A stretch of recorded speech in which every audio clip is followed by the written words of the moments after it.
Roxy. Good morning, Tam What are we Tam. doing today on this lovely Tuesday morning? Oh, well, I've got to tell you, I started What did you start, Roxy? not my period, but it felt like it. I started improv. I'm so proud of you. Thank you. Wow. I've rubbed, so close, but so far, I've rubbed off on you in some way. You did. And I will tell you that I definitely had the stress sweats under my vagina? arm. Yeah, in my vagina, in my eyeballs, under my arms, like the smelly kind. I was You like, just have like a big patch down there. I'm like, when will this be over? When will it be over? Were you good? I feel like I was like, I don't even know. I was like, probably not. Yeah. I feel like I was just all over the place. Do you know what I mean? Like I was like, I got to do this here and I got to do this there. And I got and your mind is just like jumping. And it teaches you about life, about how to fail in front of everyone. Yes. So talking about not failing, see that segue I did there? We have Violet Benson, who is daddy issues on social media. Violet Benson. And I have been following you for so long. So flattering. Stop it. Thanks. And then I actually saw that you might have watched Pretty Little Liars back in the day. Just all the seasons. Okay, so like we're kind of every we're episode. like old fangirling on each other. Yeah. No, I watched the whole, like everything. Yeah. And I know like most of the girls from the show, except you, I guess. Well, do you want me to put my sunglasses on and pretend to touch you? Go like this. Be like, are they real? Are they real? Yeah, no, I love Pretty Little Liars. I feel like I used to even make memes for it. Like for the gosh. longest time, I was making like a bunch of like funny memes about the fact that we'll never figure out like who A is, you know? Never. And Wait, we never Tammin, you figured should it out. tell us who A is. I think it was Spencer's twin, no? I mean, I can't believe I'm like, I think. It's like I was part of the show for 8 years. I think I just checked out at a certain point. I'm like, I don't even care who A is. It's not me. Can you do a meme for me as Jenna? Come on. Yeah. Come on. I mean, represent. I have to figure it out with like being politically correct because I'm not gonna like make fun of you for being blind on the show. So like I have to figure it out. Yeah. So I'll get back to you on that. Yeah. Yes, for sure. But at one point you got your sight back, right? I did. I had an operation in season 3. I loved it because I like changed my hair color. I could show my face on camera. My eyes were binging out. And then they're like, no, it's short lived. Because remember that scene where the fly comes? Do you remember that scene? It's like it's on my show reel, so I'll send it to you later. The fly comes out and you think like, can she see? Can she not see? And like I've got my sunglasses on and I like just smash that fly. And Yeah. it goes, got a secret, got it. And you're like, oh, she can see. That I remember. Wait, Yeah. but you lose it again? I do. I lose it. The operation just seemingly doesn't work, which is kind of, I was like, oh, God. It's really, like, I get that. It's like really, it's based on true events. Super truthful. I don't. It's like a biopic. Maybe we should really Wait, the show is not based on a true story? I thought that was like that was my high school experience. You're right. I mean, totally, right? You always have like How long Jenna were you guys in and high school for? It was like for 7 years. They all stayed in high they school. didn't age like one bit. and I Like, the started entire at like time. 25 years old, and I was like, 45 by I'm the like time. 39. They were I'm kidding. super like into figuring out who A was. They didn't have time to study, so that's why the whole time they're figuring out like who A is. have to keep repeating they were like every full-on grade. super seniors at this point. We have like glasses we can't see. We have like wrinkles on. We're like, we can't figure out who Teachers Rocking were chair. like, okay, who gives a fuck who A is? Did you study for your math exam? Yeah. This is your 3rd year in know. Algebra 1. You need to step it up. You need to pass this grade. Stop screwing each other and get to work. Yeah. Apparently, I didn't know this, but when we had a few of the actors here to do the podcast, and they were kissing with tongue. What? Like for the scenes, they were actually using their tongue to kiss, and I never did that, and now I missed out. Yeah, you on really did miss so out. much making out. I'm like, oh, I could have made out with like 26 people. Who would you have wanted to kiss the most on the show? Funnily, when I was shooting it, no one, but like knowing Ian and how funny he is, probably Ian. Yeah. Oh, He's super cute. Yeah. I actually know Ian the longest and everyone so else. great. He is so cute. He's so cute. Yeah, he pooped in a doggy bag. Did you hear about that? No, I did not. That he was at a missed dog telling park me. and ate like a bran muffin and like a milky latte. Yeah. And had to run to Everyone a wants doggy to poop shit when bag that and happens. in his car. Yeah. In his car. Has that ever happened to you? I mean, never say never. Yeah. But so far, I've been lucky enough that it's never happened to me. But good for Ian for talking about it.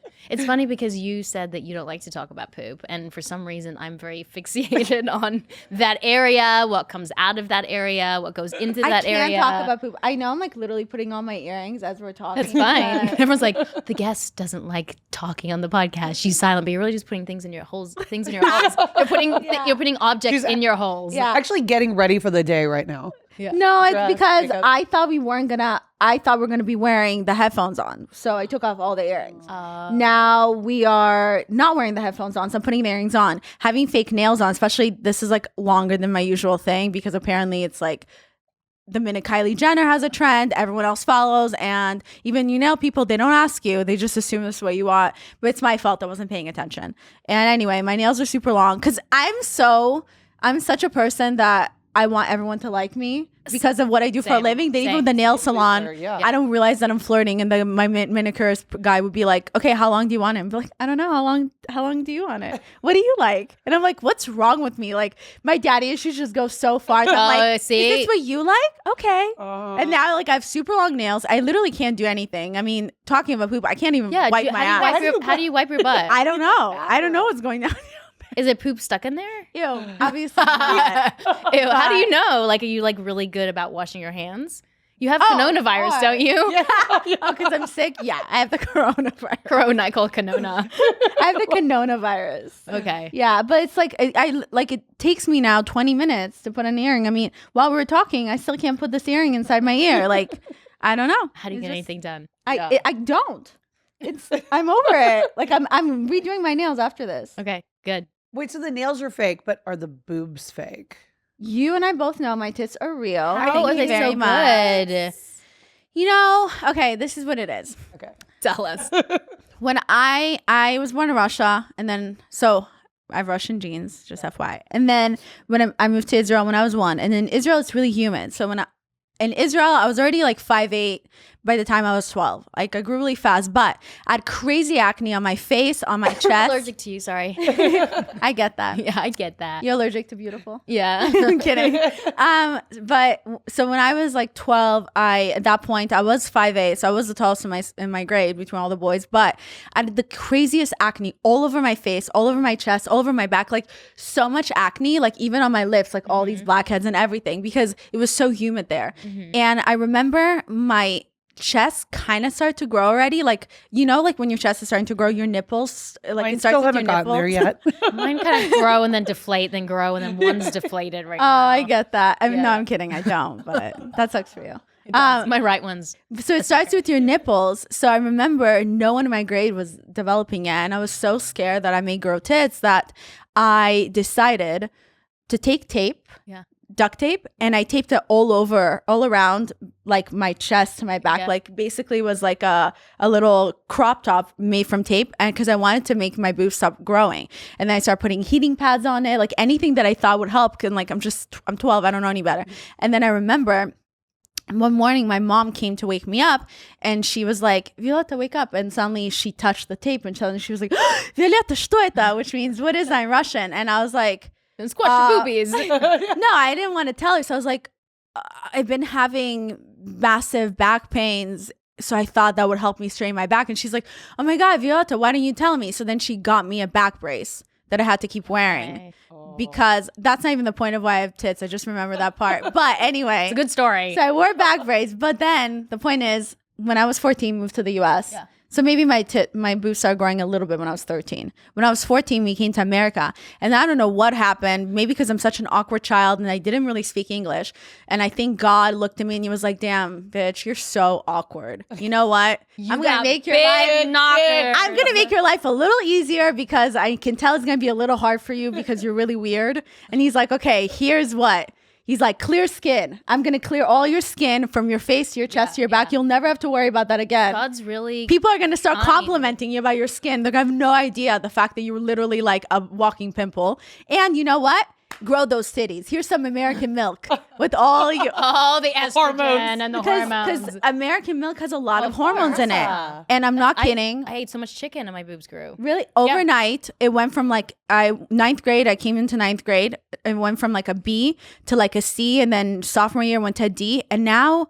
So like I literally had like, I would say ninth and 10th grade I already had like D's or double D's. Yeah. It just kept growing. And now as an adult, for whatever reason, something changed in my body recently, the past couple of years, that I can't gain weight. Like I have to be really careful when I gain weight, because when I gain weight, it goes to my boobs now, and I won't lose the weight from there. I know it sounds really annoying. So annoying. I lose weight from my hips, but the fat will now start to go, for whatever reason, to my tits or to like my thighs and ass. But they always say it's like your face. They always say it's like your face or your butt. Oh, like wait, as you and get my older. Oh, that's the worst part. It's so hard for me to lose weight on my face. I hate that. I'm so self-conscious about fat on my face. I almost even got, I almost went Face and got reduction. Oh my God. lipo on my face. Like I was that close to getting it, but then I started dating some guy, and I was kind of embarrassed to tell him like I can't see him for 2 weeks because I'm recovering. So then I like didn't get it because I'm very scared about getting surgery in general. But I was like, that's how insecure I am about my face fat. I almost got it, but then I didn't. Yeah, I look like a chipmunk when my face gets weight on it. But then I think like, why are we so obsessed with being so perfect within our bodies? Like we all suffer so much, especially in Los Angeles, so much perfectionism. And then when we don't get to the level of perfectionism that we think we need to get to, which is you can't ever make it, then we hate ourselves. So like, shouldn't we in a way embrace all the flaws? Because there is no such thing as perfect, is there? Right? There's no such thing as perfect. I mean, you look at everybody, and now, thank God, people are like talking about it, because you see like the Ashley Grahams and like the, everybody of every still- size. Sorry, You don't think so? But you'll be ultimately I always think unhappy. Ashley Graham is great. Yeah. And I love all the positivity, but I'm friends with a lot of models. I'm friends with everyone in this industry. I think it's kind of bullshit, and it sucks that people decide to pick and choose what they're going to talk about. And like Right. Ashley Graham is really great for plus size models, but it's not proportional. It doesn't make sense that her face is so skinny compared to her body. Let's be honest. It's just not natural. And it's pretty obvious that she has had lipo on her face and like cut that. I mean, I'm going to be honest. Yeah, 'cause okay. I understand. I research all stunning. these things, Yeah. and Yeah. I'm friends with everyone in this industry. Right. I'm fully aware of people get done. So as much as like it's applauding people that do want to spread more positivity to the people out there, it sucks that people pick and choose and decide how to spread it. You know what I mean? Yeah. Like they pick a certain part of their platform that they want to Yeah. stand on. I mean, why? I mean, imagine why did I suddenly, a person that like literally is not into getting work done, suddenly became so obsessed with getting my jaw done, which is never something I would have considered before, because everyone else has a sick jaw out of nowhere. It's like super sharp, and it's like you're lying if you're gonna tell me that. Oh no, I just bought this roller, and it's just like magically. Come on. But does it make people ultimately happy? No, it doesn't. Do you know what I mean? Like not. so all of a sudden they have a skinny face and they have no fat on their stomach and they have a bigger butt, and do they wake up one morning and go, okay, I love myself? No, because it takes so much more than that. Right. I feel like I think we all have our own points in our life, whether you're famous or not, where you reach that point and you realize like, holy shit, I thought that if one day I will fix a certain part about myself, be I would be happy. happy. And then you wake up and you're like, wait, I'm not happy. What is it? Oh yeah, it starts inside. So are you not into Botox, fillers, like everything like that as well? I've never had Botox in my life, and I will stand behind that. I've thought about it before, but for whatever reason, it's so silly. Botox scares me. Fillers I've considered before, and I've gone fillers twice in my life. Recently, I was this year, and I tried to get in my lip, and then I didn't like it. Yeah. I got it in January, the beginning of January, and I got like 0.5, and I feel like I've never admitted that I got it, but I didn't like it. You didn't like it? It just makes me so sad. It does, because I have 2 daughters, and my daughter knows the word fat, and she didn't learn it from me.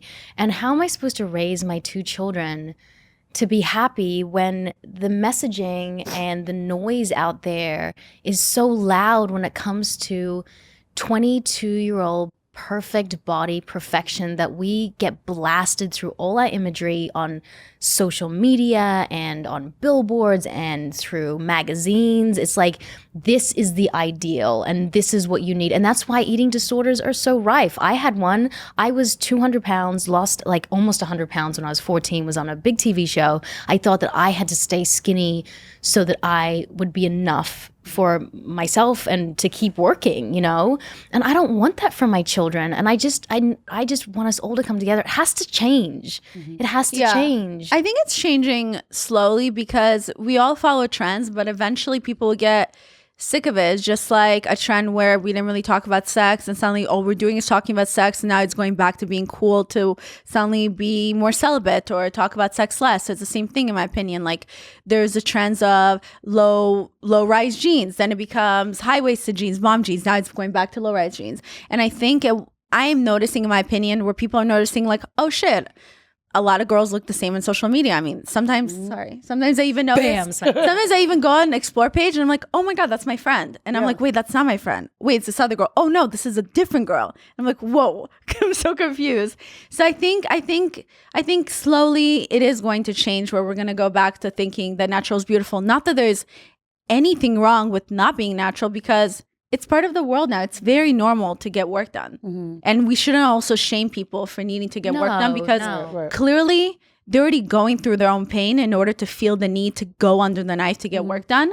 And I think it's kind of messed up that then people have gotten so used to sitting behind their computer and their phones and putting other people down because they're not happy with their life. Keyboard warriors. And it's the same people, they're putting you down on social media that afterwards are telling you, oh my God, why are you crying? Like, why are you so sad? You're so beautiful. It's like, well, 2 days ago, you told me that I need to get like a boob job. And then I get a boob job. Now you're like, babe, why would you get a boob job? You never needed one. It's like, you're the person that told me to get one. Well, it's like when they're protected too behind their pages and social media, they can say anything to anyone and they all of a sudden have these big balls and they're like, you look like this, you're a horrid bitch, like this and whatever. But it's like, take that away, then what do they have? But it comes from, I always say that unhappiness is the fastest pipeline to hate. People who say those things hate themselves. Somebody who's living their best life and feel comfortable within their own skin and their own bodies, they're not out there putting other people down. People who put other people down and bully are sad. And I do it like when I'm not in a good place, I don't put people down, but I mentally put people down. I'm like, oh, look at her. Like she thinks she's so good. Her life's so much. And then I think, well, it's because I think her life is so much better than mine and I hate myself in that moment. Yeah. Right. I never put people down when I'm feeling good. No, exactly. And I feel like through like working myself, and I'm continuously trying to be a better person working myself, I feel like eventually I've taught myself to do this thing where now without even realizing, let's say sometimes I don't realize that I'm going through a bad place mentally, whatever. And if I look on social media and suddenly I'm like hating on someone, I'm like, oh, this person's such a wannabe and is doing this and this. Like the only reason they got success because they're mooching off of this person. And then I'll be like, wait, hold on.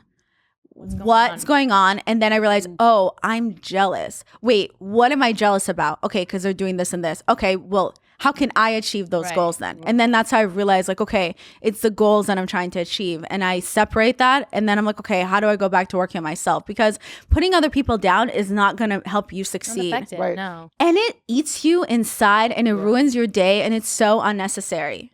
And you know what too, but I think we also have the knowledge that we know that, like, and we can take a step back. But what about for these young kids who don't realize it's within themselves that they have the problem, and they still go out and bully and do these things? Like, what would you say to those kids or those people? The same thing. Like, it starts with yourself. It's self-work. And I don't know, I guess I have very immigrant mentality being an immigrant. And we all are, right? Yeah, in some form. Where are you from? Well, my father's Pakistani. Oh my God. So, but he's first, came from Pakistan here. But you still grew up with. I grew up in a multicultural house because my mom is Texan, like very like East Texas country kind of, and so my dad is like full Pakistani. So it was like the clash of the two accents, Like, so my mom is very Southern, my dad's Pakistani. So there was a lot of like. For me, I never felt 100% one way or the other. I felt like a little bit different from, very like being very American and like very Caucasian and white and this and that. But then I also never felt fully Pakistani either. Part of anything, right? Yeah, that's so it always was. Don't have a home. Yes, and I think my parents also had discord trying to figure out how to bring us up because they're also too doing it, for the first time themselves, and they hadn't like before like having kids, like agreed upon certain things like religion and how are they going to dress? Are they going to date? Like all these things. So there was like kind of like some, fighting. Exactly. So I feel like if you look at that, like all three of us, we are white looking, but then all three of us are immigrants, not from the U.S. I'm Israeli and I'm Russian. You're Pakistani, you're Australian and South African. So like, I think that's the problem. People don't even try to get to know each other. At this point, I feel like everyone it's almost a fight of who's struggling more than the other. And it's like, well, listen to my pain. It's like, well, how about you try to listen to the other person's pain and see what you have in common? People a lot of times don't realize how much more in common we all have. Like we're all insecure. More different. Yes. Sure. And that's one of the reasons with daddy issues where I was anonymous, I would say for the first 2 years, because I knew that if people just saw what I looked like, they maybe wouldn't feel like they could relate to me. But if I hid behind my phone and I just related to them by talking about my problems without showing my looks, I knew people could relate to me. And I knew that the minute I showed my face, they would be like, holy shit, I would never even guess that we would be able to have so much in common. That's kind of like my goal in general. And so for the kids who are young or who are bullying or whatever, I would say just don't take social media so seriously, but also don't constantly view yourself as the victim. I just don't think that's the way to go. The victim mentality. Yeah. It's what we all suffer from. We do, especially, and I don't know if it's just in the US, I don't know if it's because of the social media, but it is somewhat of a victim mentality. It seems like a lot of times like, well, I'm depressed. And I feel like I've even had a podcast where I sat and I was diagnosed with depression, but like right now, am I depressed? No. But like I sat and I explained the difference between having depression, feeling depressed, and feeling sad. Because we've stopped having an understanding between the three to the point that now like you don't get your latte in the morning and then you're like, I'm depressed. You don't get enough likes. Oh, I'm depressed. We're overusing those words and it's losing its meaning. And last year I was feeling depressed and I had moments where I was like, wait, am I depressed right now or am I feeling depressed? Right. And you kind of start to notice, wait, did I have a moment today where I was smiling or a moment that did I get out of bed today? I got out of bed today. Oh my God, that means I can get out of bed tomorrow. Okay, that means there's hope. And like once you talk to yourself, you kind of get to realize where you're at. Like, so I think if kids kind of have an understanding of like, there's hope to be happy, not to take social media so seriously, not to try to hurt other people just because you're in pain, talk it with your friends. I feel like they can get out of that mentality of, feeling sad or having the victim mentality. It's just, we're all trying to figure it out. Just chill out. True. So where did daddy issues start? Like what was the genesis of it and how did you come up with the idea? And did you have a vision for it to become so sniffing all over me? Did you have a vision that it was going to be so successful? Did you want it to be so successful or was it just telling your truth? Yeah, I would say, because I used to be an accountant. Really? So, yeah, you guys, I'm really tall According with to her huge bio. tits, and I also have 2 degrees. I have 2 degrees that I finished. I have a accounting and business law degree. I got both degrees at 20. I finished college in 3 years because my dad made me. Wasn't really daddy issues. My daddy issues come from because, I don't know if anyone I don't know what it's like in other countries, but in Russia, it's very Russian parents. We're not really huggers and we don't have the emotional type of attachment. A lot of people tend to say Russian people are cold and it's true. We're Jewish, so we are a little warmer, but they say Russian Jews are a little warmer than Russians, but my father didn't grow up with, my father's father died when my dad was 17 or 18. He got beat up to death for being a Jew in jail. So that's kind of like, so when you hear the experience, and my parents are not the only parents that went through something like that because that's the cool thing about, like hearing other people's cultures. It's so, I'm going to sneeze. Coronavirus. I told you we're allergic to each other. I'm so And how do you know you don't have corona? I Googled it. So you MD Googled it and it said that you need to have a fever. What if you have a mild fever or coughing? Well, didn't you just cough? I didn't cough. Do you feel like you want to cough? No. Yeah. Cough. It was from stress. I get sick sometimes when I'm stressed out. Me too. Do you feel bronchial spasm? Yeah, right. No, I don't. Fever. Yeah. I'm Got a incredibly cough. healthy. Hello, I have perfect skin and nice natural tits. My tits are So that means she perky. cannot My get vagina is really tight. I'm My really vagina's healthy. really tight. My tits are really perky. I'm really tall. I cannot have corona. How do you know that you have a tight vagina? Like, how do we know? Like, we don't. I It's not like we don't know. test it. Not every guy. I mean, Does it hurt to put a tampon in? Yeah, actually, but But yeah. Okay. no, It does for me. Does it for you? vagina It actually does for Yeah. me. Okay. So we all have tight vaginas. Okay. my vagina is super normal. There's nothing special about my vagina. It's not magical like on Larry David's I last think men think it's episode. magical. They're just happy to be there. So If they're you lucky. pretend that it's magical, the guy who you're with is gonna think your vagina is magical. Yeah. That's It's just all how a it mind works. game. It's all a mind Like every guy who sleeps with a girl is usually like, your pussy's so tight, and you're like, okay. Yeah. We both know it's Said not. that to how many They say it people? right before, like, oh my gosh, I can't believe we're talking about this, but like just before they orgasm, they say like the weirdest shit, don't they? They're just like, yeah, it's so tight down there. And you're like, what are you talking? Women don't do that. Do they? Do you like talk during? Sometimes depends how I'm feeling. Sometimes I'm not. Sometimes I'll say things. What would You you know say? what? It can actually speed up the orgasm too for him when you talk a little dirty. Yeah. That's always What helpful. do you say? Like, you're so big. My father never loved me the way you love me. No, I'm kidding. You're not like Call my me daddy. My father never loved me like this. Maybe not. You remind me of my dad. Daddy. Daddy. Love me more. I don't think I say anything. Do you want to say anything? I'd say so. I say it if I'm like, I have to be in the mood for it though. I have to be like, I want to be a little dirty. Like I want to do a little like something. Like maybe I want it to be like a little quicker. So I'm like, ooh. Yeah, if you want it, to, like, sometimes it's like the guys try to go longer and you're just like so bored. So then you're just like, oh yeah, You're, like, fuck filing me your harder. nails. I just like, I just love the way you fuck me. Ooh, you're just the biggest I've ever been with. Just choke me. And then they come and then you're like, okay, cool. Can you just like turn over? I have like, I to don't do have laundry. people that go forever. Oh. I mean, maybe it's just because I'm like, okay, we're in this for like. What do you mean? 10 I don't have people that go forever. You've been married for like 70 No, but like, I think it's just because it's not that my husband doesn't go forever. Hey, why we want this cut out. But just because we know why we're there. We're there to get to the end game. Like, we're not there to like. have kids.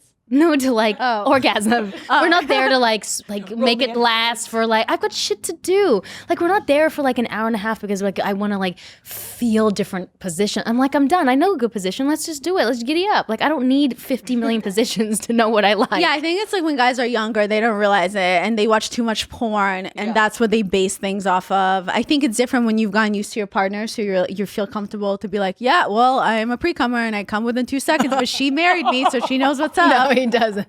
Although you said in one of your podcasts, you're like, oh, I use the pull-out method. It means that I won't get pregnant. And I'm like, my baby's a pull-out baby. Oh girl. Oh, really? Yeah, she's oh like, my God, same thing with my friend oh. Iskra. Same thing with my friend Iskra. The pull method did not work On my for her. period. Yeah. But I'm on birth control. Okay, so you are on birth control. I think there's birth control Unfortunately for now, yeah. But do you even want kids? Yes. Oh, you do? Yeah. So what I'm would gonna happen be if a you got great mother. pregnant? What would happen if you got I would pregnant? keep it. Keep Yeah. it? Yeah. I don't care what happens to the guy, but I would keep the baby. Okay. Yeah. You do know the only protection. I have a friend who still uses condoms because it's like 99.95%. The pill, I think, is like, I'm just making this up. I don't But know. I've been on the like, pill since I was 17 or 18. I feel like it's really in there. So do you get your period? Yeah. Huh. So what's the Yeah, point? when I stopped taking it, like for a few days, I Then you get get my your period. period. Yeah. Yeah. But it's hard, like when I have sometimes when it's crazy, no one talks to you about the imbalance of birth control. I recently had the pharmacy or my insurance company, they switched my birth control because they went from one generic to a different one. And I wasn't aware they switched it. And it does stuff to your body and to your hormones. So then I went like a week without being on birth control. So my body was already like, what's happening? And then I switched to a different birth control.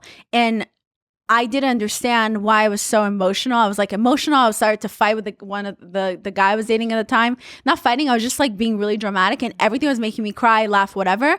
And I didn't understand what was happening. I just thought it was mental. And then I Googled it and I find out that it's like apparently no one tells you, but you have a hormonal imbalance when you're switching birth control. And the fact that like insurance companies or pharmacies just switch it up without telling you, it's just like you feel completely alone and lost because it's like the minute a woman's crying, there's Crazy, something wrong with her. right, She's crazy versus like, oh, it's not even me. Like I can't control it. Like I was thinking about my mom, how much I love her and I just start crying. And I'm like, what's happening to me? Birth control will fuck with your hormones too. Oh, yeah. But You I realized like my know? hormones after birth. So right now I'm ovulating and it made me really angry last night. I had like a full 10-minute rage at my husband, like real rage. I Yeah. was like, "Wah!" You know, and I go, so I get my period. I'm telling the whole world my cycle. And I have a week of just feeling amazing and relaxed. And my thought processes are just succinct and I can talk through problems. I can problem solve. Then when I ovulate, which I don't know if you do on the pill, there's 3 days of complete and utter rage, anger, which is interesting because God must be a man, because you want to have sex when you're ovulating, but who wants to have sex with angry mommy? Like, no one wants to have sex with angry mommy. And then I'm great for like 10 days, and then PMS is really bad. And I realize that women go through this every single month, and no one talks about hormone imbalances. Yeah. You know, and the pill must be the same thing, I'm sure. And guys make jokes like, oh, she's being crazy. Shut the fuck up. I'm not being crazy. Watch your mouth, but come back here and hold me. Yeah. But like, I don't think people, or in general, people sometimes don't understand that it's like literally out of your control. But I don't want to suddenly switch it up, because it's like, how do you discuss a problem without also going to the victim mentality? Yeah. But like, I wish if I was more aware right away when I switched birth control, I would have been aware of what was happening to me. I wasn't aware, so I was really confused. And it took me after like going, and I'm not... normally birth control actually helps me stay monotone. Like the birth control helps me with my skin and it stabilizes me. And also I take Adderall and it also helps me, stabilizes my moods. So it was very unnormal for me the way I was acting. But luckily, you know, I Googled and all that stuff. But had someone taught me this in school or was more open in conversations, I would have been aware right away when they were giving me a different birth control. I could have been like, wait, what's happening? Let me read this. Is this even the right birth control for me? But like no one teaches this stuff to us. I had no idea. This is the problem. They teach sex ed, but they don't teach anything about a woman's cycle or periods or anything. They skip over that. And what is sex ed? It's just kind of like, you know, this goes in here. And well, I don't know what sex ed in America. Did you have it in Russia? In Israel? Yeah. Well, where I grew up was very conservative. So then, because I forget, like, as much as, I mean, Israel now is obviously more less conservative, like especially Tel Aviv, and it's more open with being gay and all that. But I'm in, like, especially in Tel Aviv. But where I grew up was in Haifa, next to Haifa, and it was very conservative, which I didn't know yet that it was conservative. I wasn't aware, but like I never had a gay person in my school. Like I didn't grow up with anyone that was gay, or you know, and we never talked about sex, so I wasn't familiar with sex, to be honest. And then I would say 8th grade was when they finally showed us a video about sex, and it was 1 hour, and I think it was animated, and it was kind of explaining sex. But I thought the baby came. I remember after I came to my mom and I said, "Wait, Mom, the baby comes out of here," and I pointed to my vagina, but I pointed to my clitoris or to my labia. She goes, "Yeah," and I was just like thinking of the Very fact, like, small how part of my body. the F is the baby gonna come out of my clitoris? Like, I don't understand that, and I was mortified. And then when I came to Americans where when I went in the Valley are much more experienced. So I kept hearing girls say, I've done everything except sex in 9th grade, because that's when I came to the US. I thought there was only kissing and then sex, because I didn't get educated about what's in between, and I never watched porn or anything. So I was like, I haven't kissed a boy yet, but I was like, oh, I don't want to be cool. So I started saying, I've done everything except sex, thinking it's referring to kissing. I became popular so fast. Yeah. All the boys loved you. All the boys. Waiting for their blowjobs. Yeah. I got a nickname, and I was like, this is so cool. I have a nickname. My nickname, some guy gave me a nickname, called me Domer. I don't know if you guys ever grew up when you were younger. A Domer means a girl that gives head. And I was just like, this is so dope. Like, now I have a nickname. Like, I'm really fitting in. I didn't know that's like, it was me giving blowjobs, because I don't even know what that is yet. Yeah. Like, I haven't even kissed a boy yet. So I would say there was definitely a disconnect where I grew up about like sex ed or anything like that. I was not aware. Then I started watching porn, and like the first time I masturbated, like. Do you remember the first time you masturbated? How old were Yes. you? You, Roxy? 9th grade. 9th grade too. Was it? Do you guys? I don't remember. High-fiving masturbation. In my friend's shower. With her or him? Kind of dry. Or no? Doesn't the water make it dry? I'm just never. You're into the shower. I like the water jets. I can't get there. The jets. Yeah. The water faucet, because we were talking about it or something, and then I was like, okay guys, I'm gonna go shower. I don't know why no one thought I was gonna do it. And then I went there and I just put because somebody told me, oh my God, if you put your legs between the water faucet, Yeah. you will feel some amazing feeling. And I was like, okay. So I just put my legs there and I was just waiting. And then I felt the feeling and I was like, holy shit. And I was so excited. I run outside of the shower. Like I wrap myself in the blanket in a towel and I go to my friend like, oh my God, Brie, you're not going to believe this. Like I felt the feeling. I felt the feeling. I just like, and she's like, ew, what the fuck? Like, why didn't you do it in your own house? Why are you doing it in my shower? And I was like, I thought you'd be happy for me. Yeah. I thought you'd be proud. So that was my first time. That was and then when was sex the first time for you? Oh my God, so late. Like I wanted to do it at prom, super cliche with my boyfriend. Then he was like, no. I want to make it special for you. We're going to wait. So prom was 2 weeks before graduation. So then I graduated. We're not doing it. I'm like, oh, he's going to make it special. And then one day we're just at his house and he was like, you want to fuck? I was like, oh, okay. So this is it. How old were you? 17 and a half. Sometimes I say 18. Really? Yeah. It was okay. Yeah, it was. Oh no, I have the coronavirus now. Yep. Shit. No, don't. She just licked my hand if you're listening to this or kissed. Oh my lord. Corona. And I'm gonna do it to you. I'm gonna put it all over you, Roxy. Roxy. Do you remember the first time you orgasmed? The first time I orgasmed. She's like, I'm still trying to find it. It's my elusive orgasm. When was the first time I orgasmed? You don't remember? No. Why can't I know this? Like, I feel like the first few times I had sex, I did not orgasm. No. Yes. I never orgasmed. I'd love to meet a girl that the first time she orgasmed was with a guy. Yeah. My husband was the first time that I orgasmed during sex. Oh, that's amazing. But the first time I orgasmed, I remember I was making What is out. he doing later? My husband. You can borrow him. He's really good in bed. I married him because I was like, I want a piece of this a couple times a week. I remember I was kissing this guy and like, you know how you do the dry hump? Yes. And I was just doing the dry hump and like whatever. And then all of a sudden, this like bam came over me and I didn't know what it was yet. I didn't know like that was an orgasm. I thought, okay, this is just like you said, the feeling. Yeah. I was like, the feeling happened, right? So the poor guy that I was dating, every time I saw him, I just put him on his back and just dry hump him to try to get the feeling. Because I didn't know, I wasn't like, I'm trying to get an orgasm. I was just like, what is the feeling? How old were you? Like 16, 17. 16 probably. No access to porn?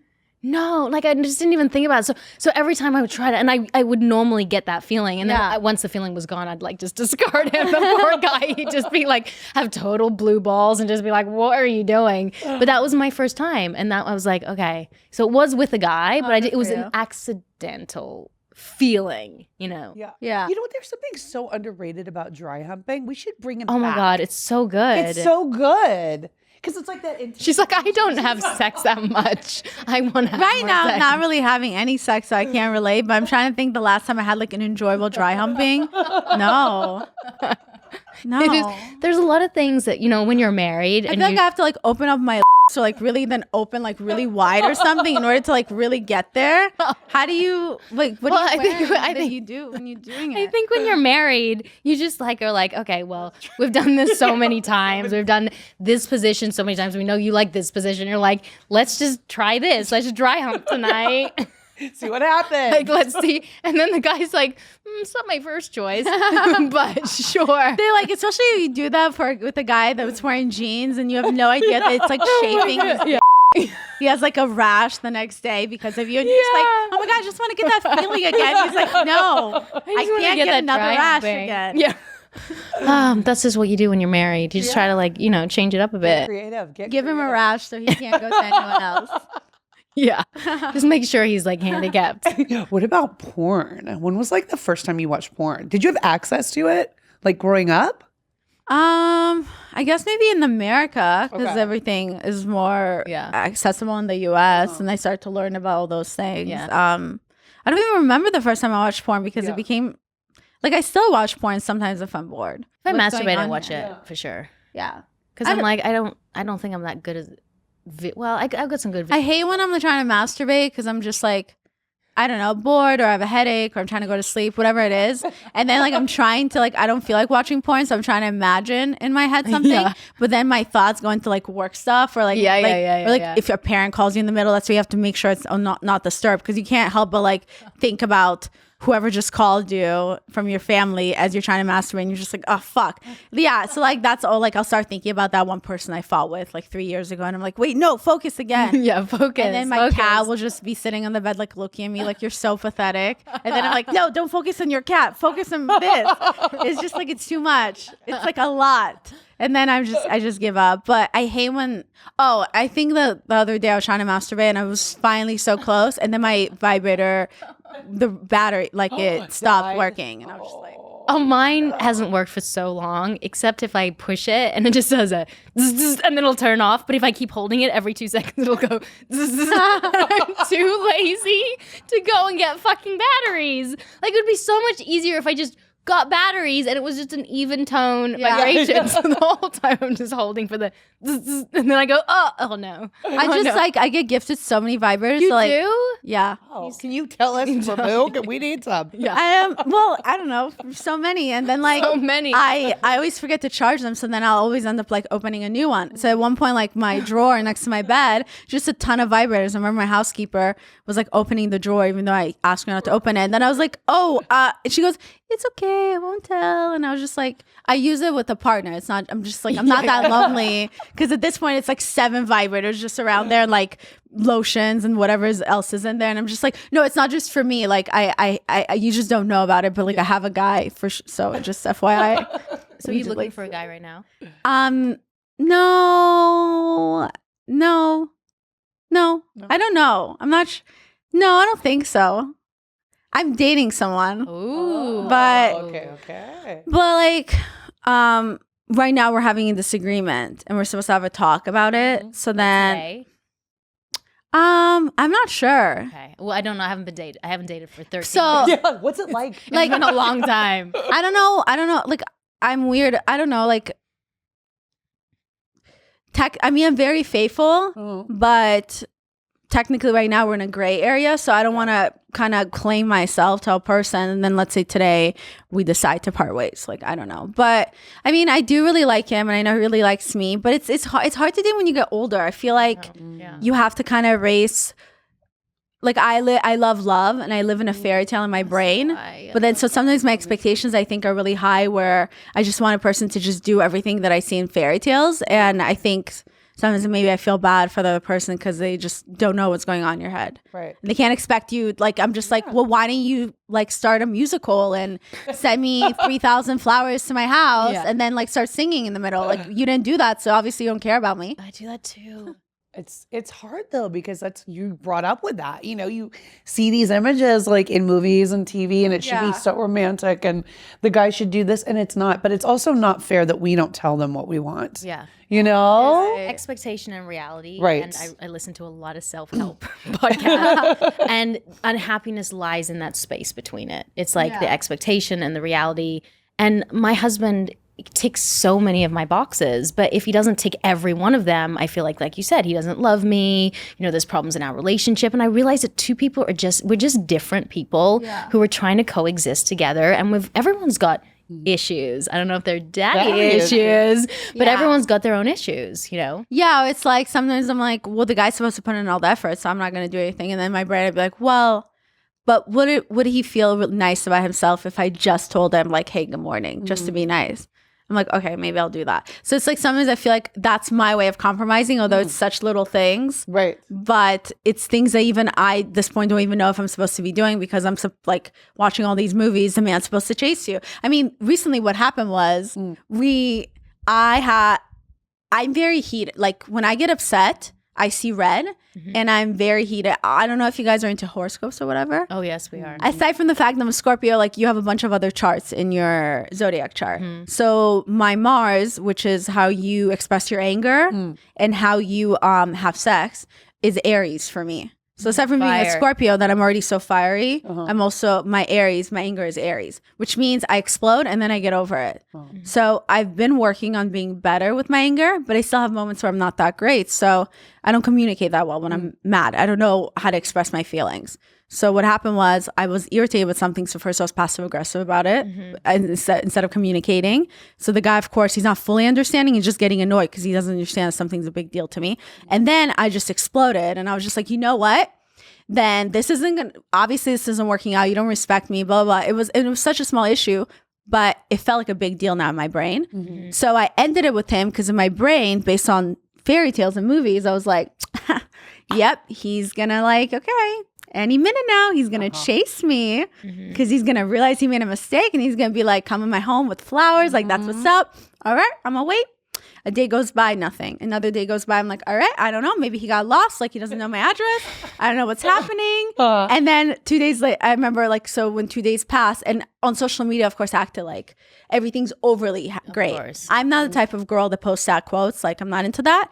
I'm acting like as if my life is amazing because I don't want the guys to, anyone I'm dating to ever know that I'm upset. Because I have like, I guess some, what is it called? Intimacy issues, whatever.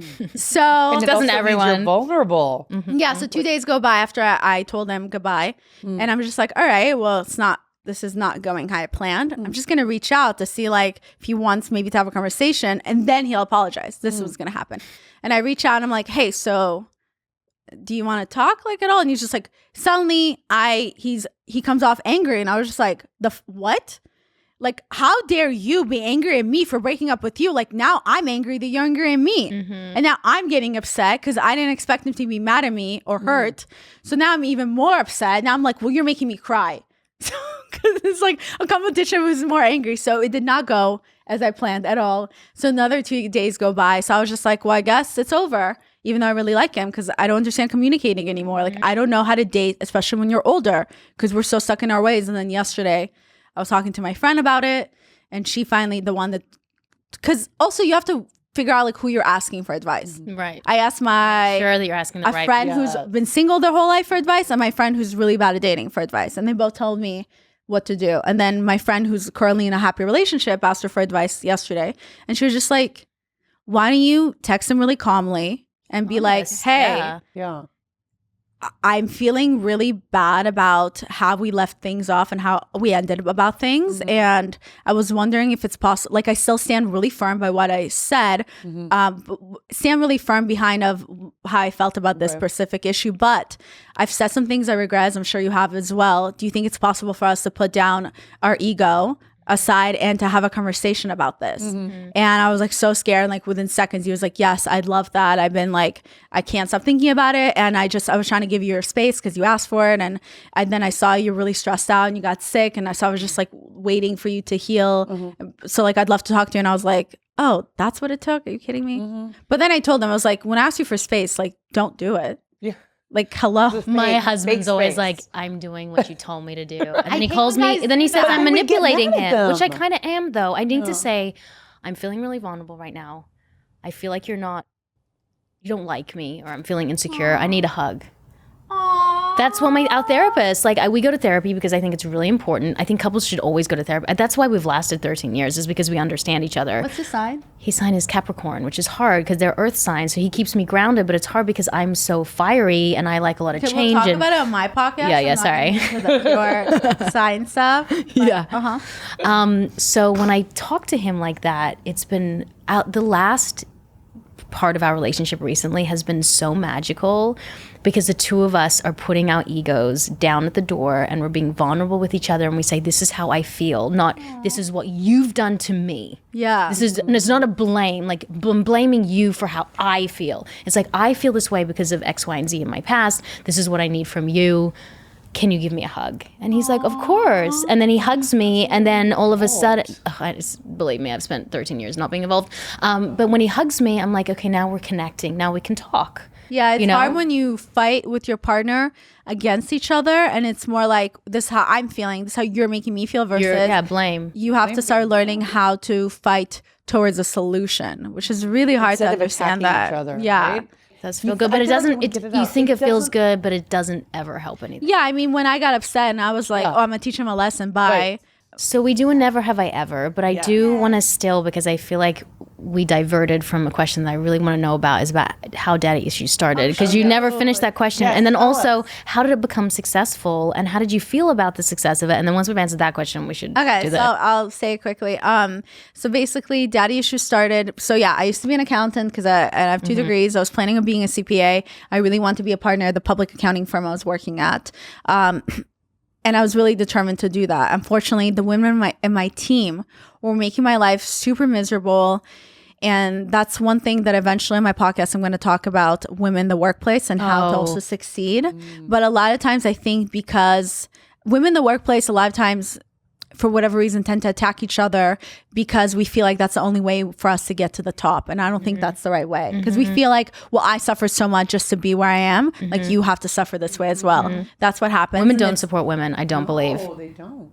In the workplace, a lot of times they tend not to, because we go through a lot to even get to the positions we want to get to. I mean, even in public accounting in my firm, the percentage of women partners was like, I don't know, like 5%.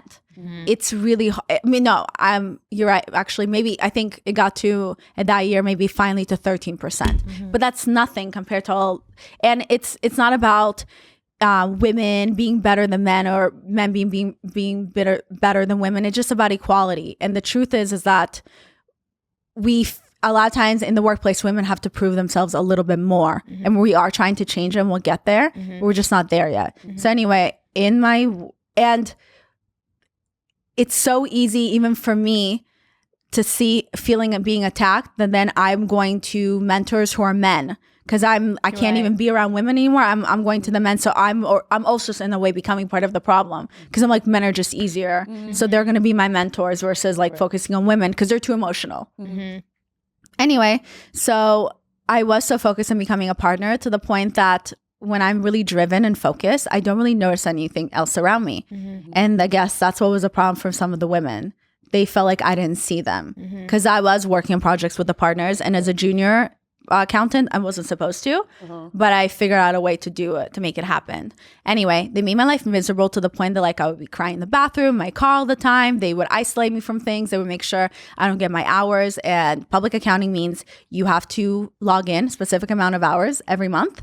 And because they grade you every month, you get a full list of all the accountants in your in the regional. And if you're graded, and let's say if you're not in the top 10%, you can get on probation. So it's very serious for you to get your hours. It can be very stressful in public accounting. Anyway, they would take away hours from me. So that means they're holding back my promotions, they're holding back raises. Like, it's really, like, it kind of got to the point that I finally had to come to the understanding that I may never get to become a partner in this firm, because these women are holding me back. And it was really hard for me to understand that, because work was my life. And I was so depressed at this point that I isolated myself. I had no friends, and all I kept doing was just working. And then I would go home and I would cry, and I'd wake up and I'm like, okay, a new day. My dad told me this is adult life. Like, it's a 9 to 5 and you're miserable, but it's normal. This is the American dream. So I didn't have social media at this point. But I remember sometimes people send me memes from the Fat Jewish, and I was like, that's so funny. And how cool is that he can just be funny and no one focuses on how he looks, because I was kind of attacked a little about my looks at my firm. And I was like, it's just about who he is as a person. So for fun, for myself as an escape, I created Daddy Issues. And the reason I called it Daddy Issues, I didn't put any thought into it. I was like, I have daddy issues. I'm sure everyone else does too. This will never come out. It doesn't matter.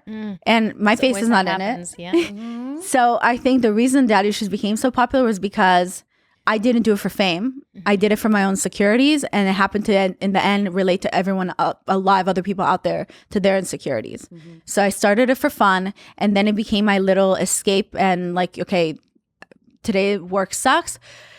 I can't wait till I get off of work, then I can just focus on my phone. And it became such an obsession that I was like, okay, what if my goal was like to gain 100 followers like every night? So every night I would go on my competitor, like the Fat Jewish and Fuck Jerry's Instagram, and look at their followers. And I would go through 100 people's Instagrams, like 2 of their photos or comment something funny on it in order for them to notice Daddy Issues. That's how you did. That was the beginning of it. So because of my brain is very Roxy and I are like, note to self. Yeah. It won't work anymore because crap. Instagram has changed. But back then, my brain is very mathematical because the way my brain...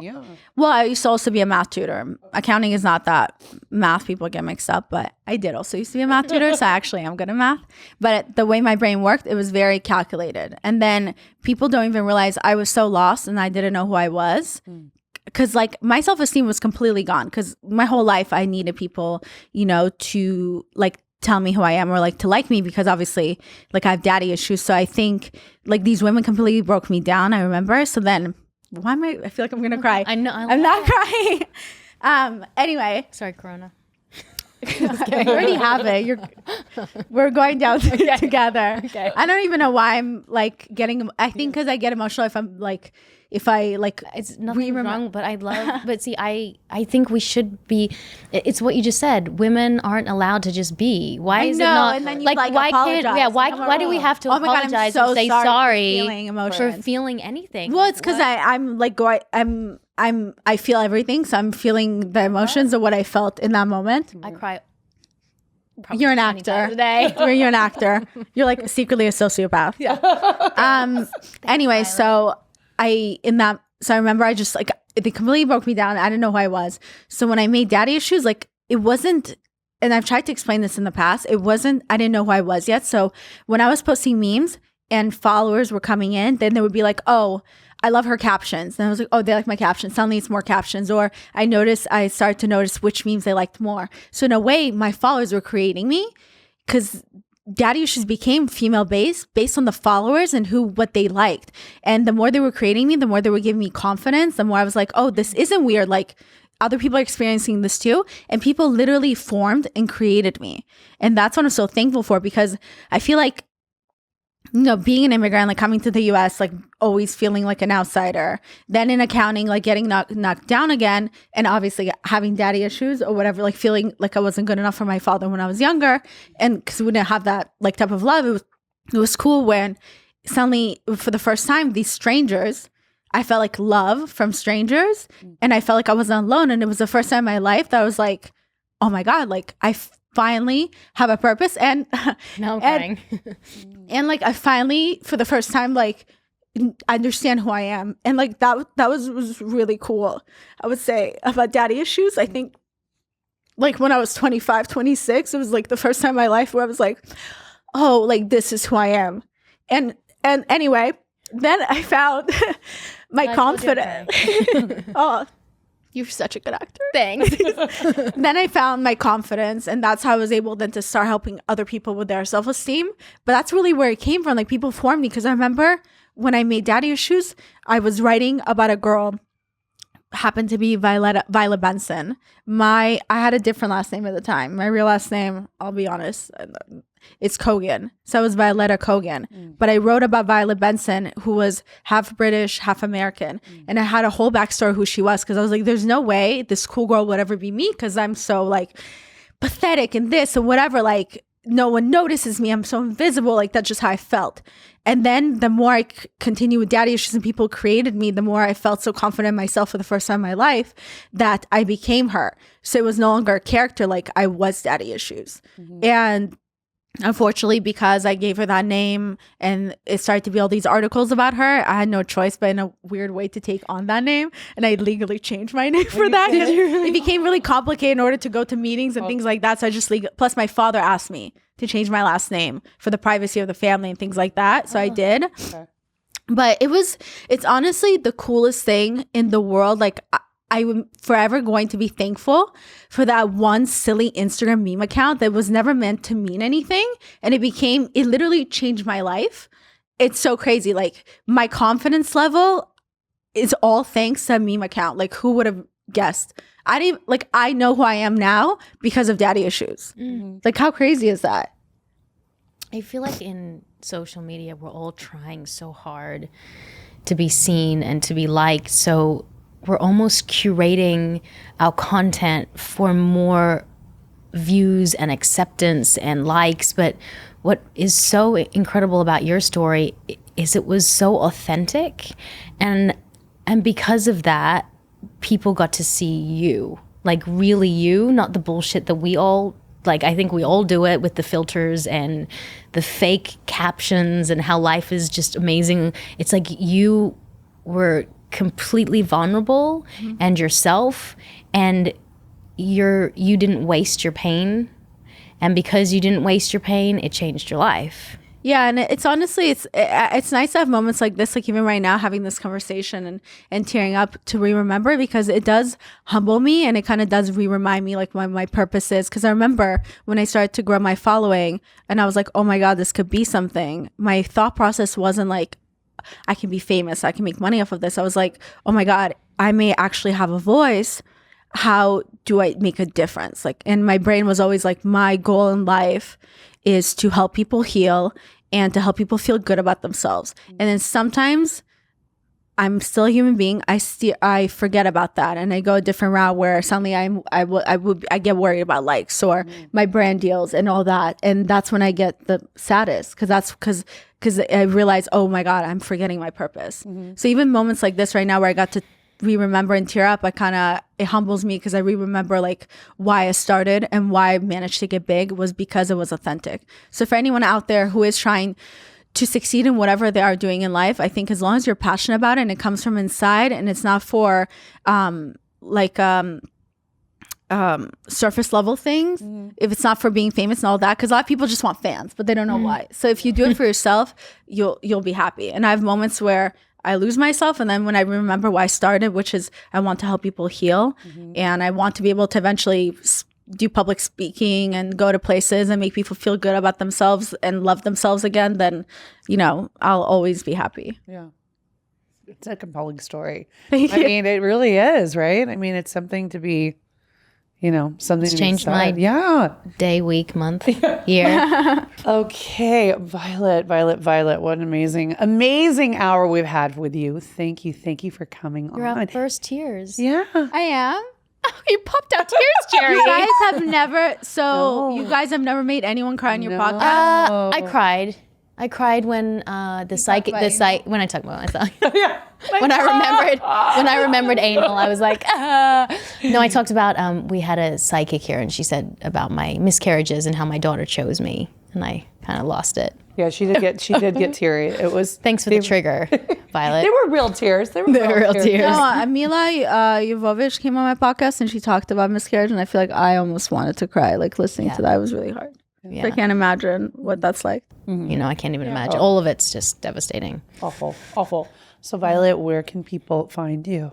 So you guys can find me on social media, on Instagram at daddyissues_ or Violet Benson. You can also check out my podcast. It's called Too Tired to Be Crazy. Sometimes I talk about sex, but sometimes I also talk about healing and self-love and things like that. And I give tips on dating or breakups and things like that. Too Tired to Be Crazy is on every Thursday, and it's also on Instagram at Too Tired to Be Crazy on YouTube. So definitely check that out. We love you. Thank you. So now we're going to go and record my podcast. We were supposed to do Never Have I Ever, but on yours. We're going to do it on mine. So definitely make sure to check out my episode. Yeah, amazing. And we are Women on Top. I always forget this. Women on Top Official on Instagram and Women on Top Podcast on Facebook. And I'm Tammin Sursock. And I'm Roxy Manning. And we are Women on Top. Bye. Bye.